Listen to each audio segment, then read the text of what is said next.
Welcome, Tom, with Redeemed Idiot here. Today we're kind of reversing roles a little bit, and we'll be talking with Philip Thomas, the pastor of Journey Church in Elgin. So what we're doing, if you guys paid attention last week or part of last week, we kind of I do the redemption, the Revelation study, and we just come back and do a review on it to help answer questions. And obviously, whenever you do speak, sometimes you say things and you wish you had said something more. This allows a little bit of a discussion going back and forth. So, Phil, if there's anything he needs to add to it or just kind of open up the discussion to what he talked about, because what I do, it's kind of simple. It's just the scripture. He brings in this big spiritual battle view, which is really awesome, and it's a lot to cover. So, with that, is there anything you want to add to what you said this weekend? It's always hard to tell. And of course, yesterday I had thought about this a couple of weeks ago about, talking about somehow what's our biblical perspective on artificial intelligence and AI. And then you go through, or I go through all those thoughts. It's like, okay, is this something that we should even be talking about in church? Right. Which I sometimes I think we've put way too many guardrails on what we should talk about. Yeah, we should talk about what's going on in the world in church. Right. But then it's like, well, but how do you do that appropriately? You don't want to just, kind of have your own, I mentioned a minute, you don't want to just become Alex Jones up here on, That's right. Right.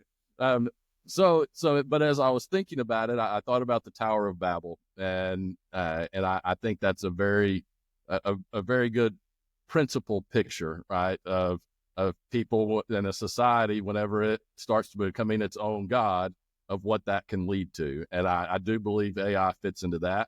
But I also wanted to establish not only the societal truth that we're talking about, but on an individual level as well, which I think is that's why I brought in Genesis chapter 3 of, that our actions have consequences, right? That sin is real, that there is a result to everything that we do. And it starts on an individual level, which we have lots of control over that. Right? You have control over your actions, so you can choose to make sure you live under the authority of God. But as a society, we're part of it, but we also have to realize we can't necessarily change all of it, but we need to be aware of what's going on. Right. Yeah. So I don't know, did it come across okay? Yeah, I think it did. Now, I think what's really interesting, 2 points. First, what I like what you're doing, and I obviously when I was deployed, I kind of figured this out listening to some of the things you were saying, and it wasn't even in your teaching. This when you were talking about where Journey's going, and I found it really fascinating and interesting. You were saying things that you really don't hear. That you were looking at that spiritual maturity, understanding the spiritual battle, and doing our job. And I was like, wow, he's going in that direction. That's why some of your things are very deep. And to that, I mean, a lot of people, I've actually heard it said by 2 people now. I have talked to people like, hey, come check the church out. There's people that know you. Yeah. Like, oh, he's too political. Oh. and I understand where they come from, because there are political preachers. That they focus on politics. They try to get you to believe and think or something, or follow a certain philosophy of what they believe. And they try to use the Bible to propagate that. But I just want to, what I've noticed with you, you have to talk within politics. Yes. You're not talking about politics. It's why politics look the way they do, because all of politics affect us. So with that, I'm understanding where you're going with everything you're doing, but I think there might be some shell shock to some people. Like, where's he going with this? Where's he going with this? So like when you mentioned, the point of, I mean, like I said, I understood, but you have 2 types of people, right? I mean, agree or disagree, but you have those that already kind of understand. They understand that what Genesis says, and then the fall, and then you bring in AI, they kind of get the concept, and then they can draw that parallel. Yeah. There's some people, that's a lot of information. It is. So, like when you mentioned, within in Genesis 3, that, the fall, and Eve's like, oh, we can't eat of this or touch the tree because we're going to die, and Satan comes back. Surely you're not going to die. You're just going to know good and evil. You made a really good parallel understanding like the deception of truth. And if I'm understanding where you were going with this, the deception of truth is like, Satan said some truth. You're not going to die right now. Go ahead and bite that little silly thing. Yeah. You're not going to fall over and die. And also, if I understand where you're trying to take this, and then obviously answer on this, make sure I understand what you're saying. was also within that scripture. You can see that they didn't really understand the whole concept of death. And his truth was, surely you will not die. There's an actual deeper truth, I would think, that he's deceiving. Yeah, you're not going to die spiritually. You may die physically, but you're not going to die. You're just going to go here or here, but your spirit lives on.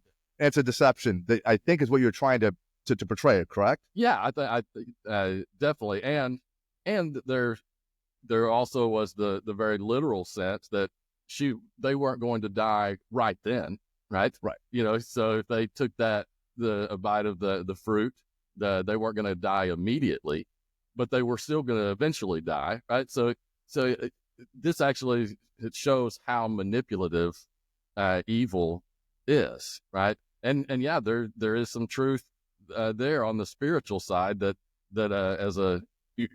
you're not going to, your soul continues to live on forever, right? We talk about that in living in eternity with God, but there is for sure a spiritual death, and I definitely think Satan was using all of that, right? And again, because you can use that to justify, and that's what we do today. Is like we'll justify evil because there's some truth into it, right? And I think that's exactly what was happening at that point. Is and again, that temptation, not only that you wouldn't die, but you will be like God, right?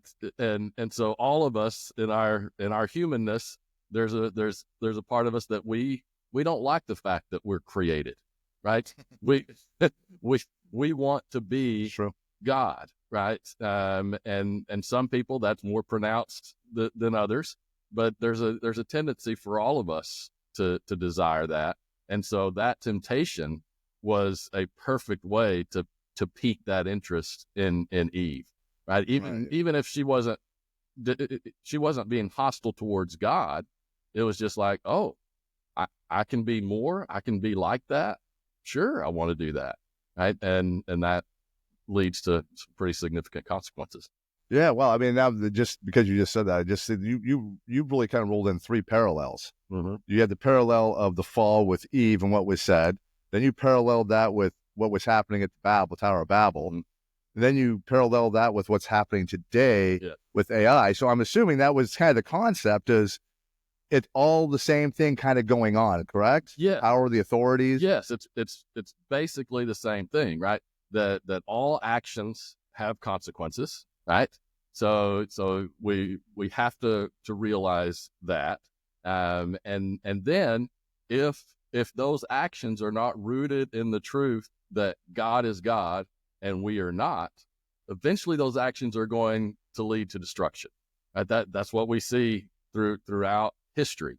And that's what you see in your personal life. If you look at your personal life, and all of our actions have consequences, and the more times that the actions that we take are not rooted in the fact that God is God and we are not, and that we should be trying to live up to what He has called us to, those consequences are going to be more and more negative, right? And I think it's important that as Christians, we recognize that all the time, right? And so going to artificial intelligence, where that comes in, like God has clearly given humans the ability to do some amazing things, right?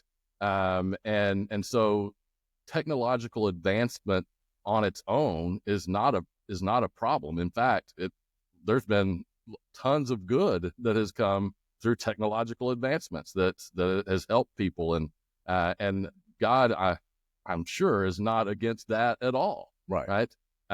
However, when you cross that point of doing this to bring glory to God, which leads to hopefully positive outcomes, to, well, we don't really believe in God. We're just in our own humanness. We're going to solve all the problems with our technological advancements.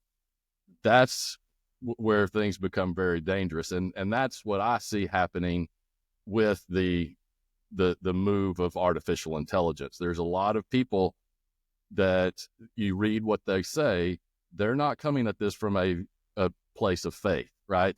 This is their secularist they're atheists. There are some that have made statements that basically say we are going to create our own God, like the artificial superintelligence.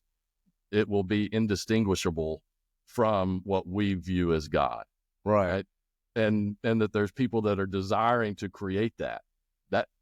That should be a little bit of a red flag for all of us. No, it should not. So I mean, now because you said that makes me think of a question here, obviously. But so using AI, and like I said, not people that are maybe involved in AI and the concept behind it, a lot of people are seeing it from the good point of view. Yes. It's like, I mean, if there could be the cure for cancer, for example, I mean, no one would dispute that would be awesome. There's so much pain in this world because of cancer. Yeah. But what, in your opinion, obviously, I mean, the Bible doesn't speak of AI independently. Right. What are some of the things you can notice or look for that shows a separation where the thought process behind it isn't just good, that I think the triggering that this is kind of going to could be potentially is going to end up probably not a very good thing. Yeah. Spiritually, and then how that affects us, whether it be politically, globally.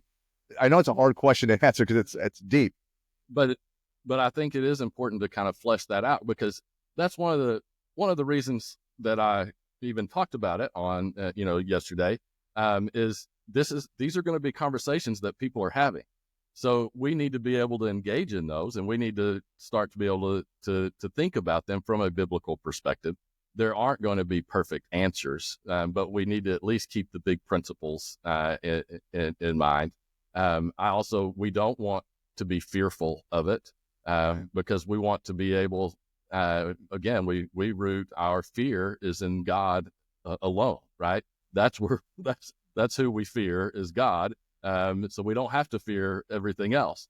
And as we move forward, we are going to run into those questions. And so now we've kind of laid that foundation. So then we can hopefully as a body, as a group that we talk about, okay, wait, this technology is coming, or this technology, when does it cross that line? So in my thought process, I believe that God has created each one of us individually.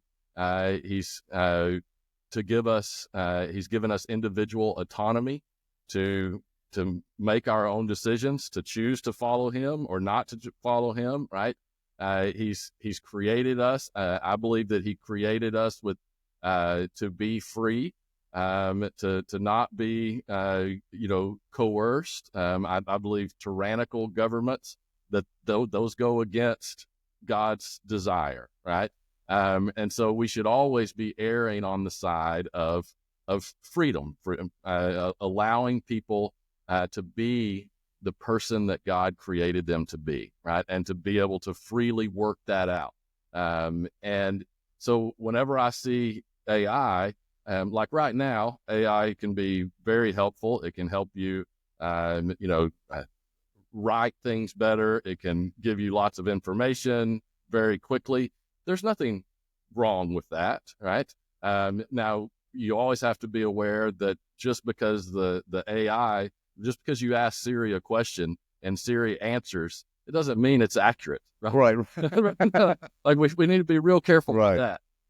But there's those are good things. There's nothing wrong with that. Then as this advances, we don't know exactly how it will look, right? But so, for example, the things that I've read about the cancer. So to me, it kind of depends on how is it going to go about curing cancer, because some of the theories out there, in fact, one of the guys that he was in the news, I think Sam Altman is his name. Don't quote me on that. I can't exactly. But he was talking about how it would cure cancer, and it's through the mRNA vaccine technology. And basically, they're able to look at your own DNA, and then they're able to tailor a vaccine to you as an individual, right, with your DNA, and that can help prevent cancer. Did not know that. Now, again, we're just scratching the surface. Right. I'm not experts in this. Maybe that works, right? However, I start getting really uncomfortable when you start messing with the DNA, right? You know, where does that go? I think we should think long and hard about that. Okay, what's the goal here? Where is this going? Right? Like it starts answering questions. You know, some people are not as healthy as other people and have different physical ailments and things like that. If all of a sudden we have the technology that people can basically make themselves be whatever they want to be, right? Transform themselves physically. Should we do that? I've got to be real careful, right? I mean, so none of this is scripted, by the way. So, but I mean, what was happening over in Nazi Germany? There started to be this ideal race, right? And so it wasn't done with the technology that people are talking about in the future, but we need to make sure we elevate this group of people and make sure that they breed with this type of person so that we get the people that we want, blonde hair, blue eyes, whatever it is, right? Well, that's a dangerous principle, right? Because we're starting to dip our toes into the role of God, right? God is the one who has created us, right? Whenever we think that we can start changing that, we need to be really careful, right? Right. And then, of course, I think if AI starts to be used to inhibit personal freedom, personal choice, you're walking into dangerous waters, right? And I think we have to be aware that this type of technology could be used by tyrannical governments in ways that, you can read the book 1984, right? AI gives that ability more than we've ever seen before. So when we start thinking, okay, this is going too far, is when it starts manipulating God's created order, right? When it starts limiting freedom, you're starting to go down a dangerous path, and all of that can be done with good intentions, right? But we just need to be aware of that. I don't know if that answers the question, or yeah. I think a couple things made me think about this. So when you're talking about Nazi Germany, what's happening? Obviously, they weren't like today's AI, and they were just trying to create that master race by identifiers. But you think about, from the research I've done and understood, that this also happened in America during the slave trade. Yes. A lot of time what they were trading at, they wanted that big, strong, hardworking thing. So they try to look at the genetics of two different people, male, female, and try to genetically get them, obviously, to have children. There would be these hardworking, mature thing. And though conceptually that makes sense, as you're trying to use a plantation and use slavery as not right, obviously, but it makes sense. Like, hey, I need them to do a better job. I need them to be stronger. But so the intent, the concept, like that makes sense, but you're using it for all the wrong reasons, inside of all the wrong reasons. Yeah. So, that just made me think about that. Yeah.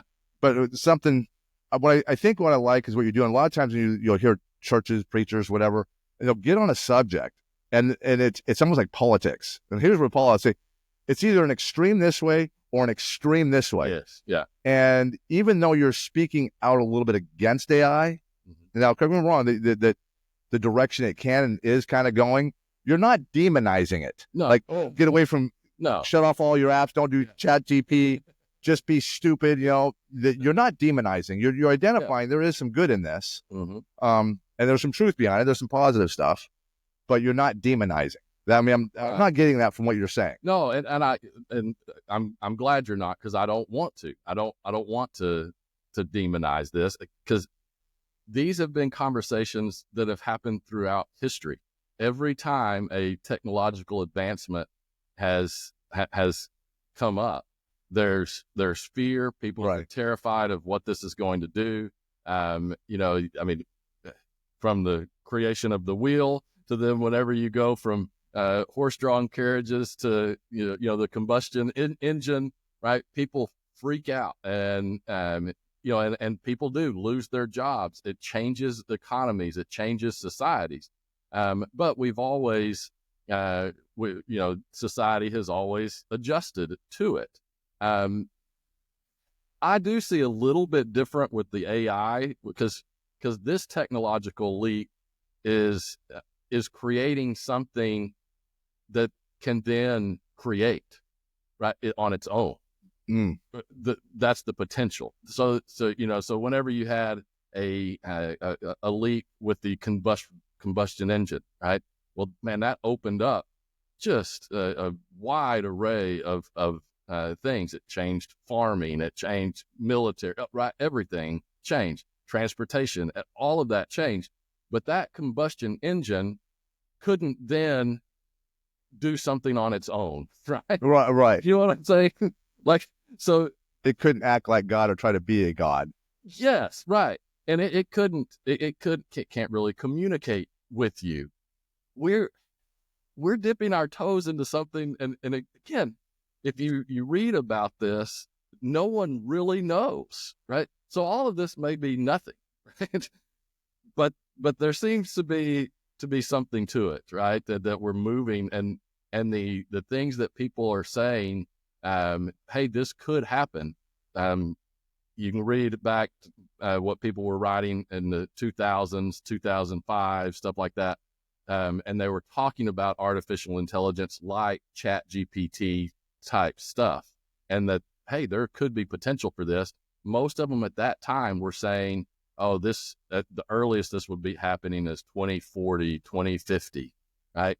Well, now they're like, oh, it's happening now, and it's moving quickly. And so this technology is different than other technologies in the sense that we're creating something that can then create, right? I mean, we're already seeing that. Like, you can get AI to do wonderful paintings and to create art, and wow, that's taking on human characteristics, right?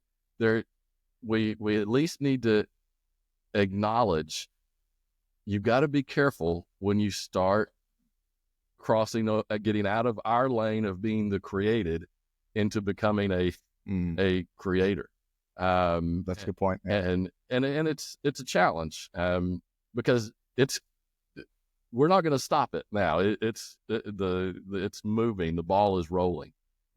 So we just kind of move forward with wisdom and trust. And again, we make sure that we are looking at the one true God, right? And that we don't let this technology ever become God, because it will be used by those to try to disprove God. I mean, that is definitely coming. Yeah, that's things I think we already see in today's society. Yes, yeah. You have both sides of the fence. Mm-hmm. And so because you also brought up in your sermon, you brought up what just happened with China, and they created this new AI intelligence aspect. This new, what is it, an app or something? DeepSeek. Yeah. So then you have to look at, and I think what you said, you have to acknowledge. I mean, there's a lot of conspiracies. A lot of people have conspiratorial thoughts. Yes. And I'm not saying they're necessarily bad. I mean, at least people are questioning things like, I don't trust the government. I don't trust this. Whatever it is, I'm not going to go into specifics, but everybody gets that concept. So if you look at this, I mean, is this, and it's more of a rhetorical question, but if you've got an answer to it, please chime in. Is this something where, China's like, hey, I think we can do better at curing cancer. We have a big heart and we really want to help the world become one, regardless of the word God, just become one and have peace. Or is it an advancement to advance themselves as what's called a near peer to the United States, to be more advanced to them, to have dominion and dominance, to this point of what you're saying, like, if they can advance it quicker, start creating and developing and be a creator, where could that lead? I mean, that seems like it could be a bad place it could go. It certainly could. And we don't fully know that answer, right? Right. Except you just look at China historically, they wouldn't mind dominating the world, right? I mean, you can just No, but neither would we. But I know, and that's why I kind of look at it as that Manhattan Project Right. type thing, where Germany was working on trying to get an atomic bomb, and we knew that if they got it before we did, they would be able to win the war, right? I mean, we would have done the same thing if that Japan did, right? If they nuked a couple of our cities, right? Yeah. So it was a race, and those were going to be used to stop a war, but only one side would come out on top. Right. I think there's an element of that to the AI, that in the wrong hands, it could be used for even more destruction. And I don't know if we're the right hands. That's a scary thing, because again, when you're creating something like this and you don't have that foundational principle that God is God and we are not, and you know what, there's some things that just because you can do them doesn't mean that you should do them. Right.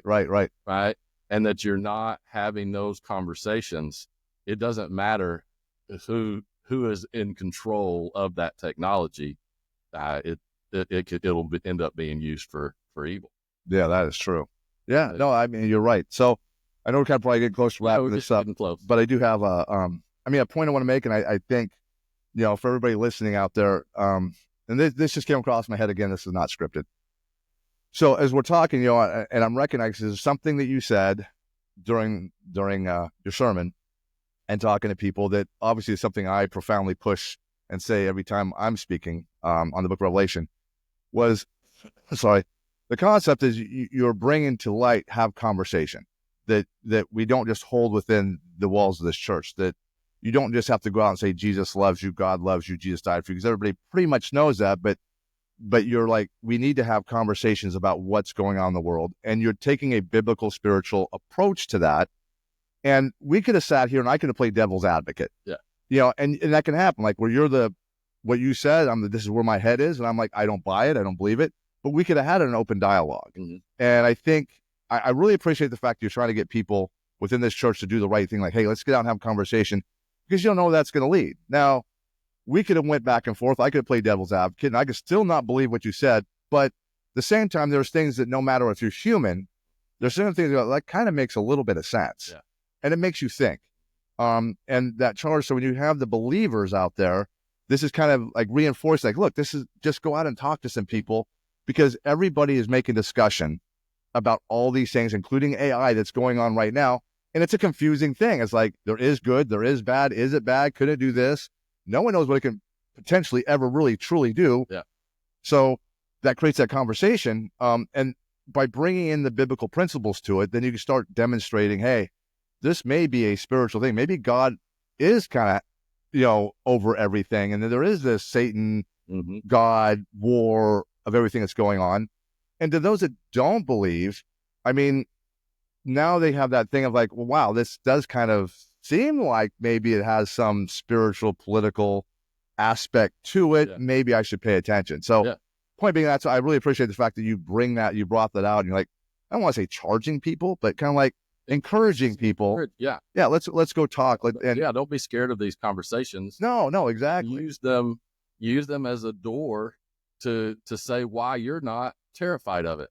I'm not terrified because my trust is in God, and he's going to help us overcome no matter what. Right. I fully believe that AI will be, it's going to be part of the world. Right. Which means it will be part of leading to the things that unfold in the book of Revelation as well. Right. And how exactly I don't know, but I'm sure you've got to see a connection with that, right? Yeah, absolutely. It's like when we talked to really open this up into the point of politics. Mm-hmm. That it plays into our life. Yeah. Yesterday, today, and tomorrow, it makes a difference. And now AI, that's not even politics. Although you can find AI in politics. Yeah. You're not talking politics now. You're kind of focusing on the AI thing and kind of see that is an effect that's going to have on our lives. Yeah. And like I said, you're not demonizing it. But I mean, obviously, it's something we need to be aware of, and there is people that are scared of it. Yeah. Oh. Understandably so. Yeah. And so that way, I think by, I guess, kind of round this out, like bringing back, there's a biblical principle. Maybe you can look to God, talk to him, read his word. Those that are believers, go out and start talking to people and help take some of that fear away, and develop your own understandings. Yeah. That this may be an existent thing, that there is like this spiritual battle that you're talking about a lot. Yeah. That's my opinion, where you're kind of taking this, not demonizing. It's a real thing. Pay attention. It could go bad. Yeah. And bringing the Eve to Babel to this is like, this is something that's just been societal all the time. We all think, we get to the point we want to be bigger and better and have the authority of God. And it doesn't generally always work out too well. No, exactly. Yeah. And that's, you're exactly right. I mean, my big point, my big takeaway was understanding actions always have consequences, and that God is God and we are not, right? And if you don't hold both of those, you easily go off the rails as an individual or as a society. Right. And you're right. There's nothing new under the sun, right? That's it from Ecclesiastes. Nothing new under the sun. Right. It was true back then. That's true today. Now the AI is new, but the principles behind what's going on are the same. And that's what we need to be able to talk about whenever we're talking with people. And again, man, if this gives us an opportunity to introduce people to Christ and to give them that hope that we have, so that we know that we don't have to fear some of these societal things. That's what God's called us to do. He's called us to go out and be disciples, even when it comes to dealing with things like AI. Well, I hope everybody enjoyed. We're keeping it kind of short, so it doesn't take up too much of your time. I think just kind of the overall ending concept to all this, in my opinion, I think what it really is everybody's got different views and opinions, and there's all the social medias and all the books and all the people talking. The Bible and Scripture is just another avenue to find evidence, or maybe find out things you're not quite sure of, and use that as a resource as well. That's why I say we're doing this so you're not seeing a demonization. He's not a political preacher. He's not slamming AI. He's just like, hey, this is in the world. Here's some biblical principles of views on it. Check it out. See what you think. And for believers, really pay attention. Yeah. So you can find this. I'll have it on my Redeemed Idiot pages. Where is it going to be on yours? We'll be on Journey Church in Elgin on YouTube and podcast. You can find us on listen on podcast as well. Excellent. So we got for you today. We'll be seeing you next week. Thanks for your time. All right. Look forward to it. Thanks, man.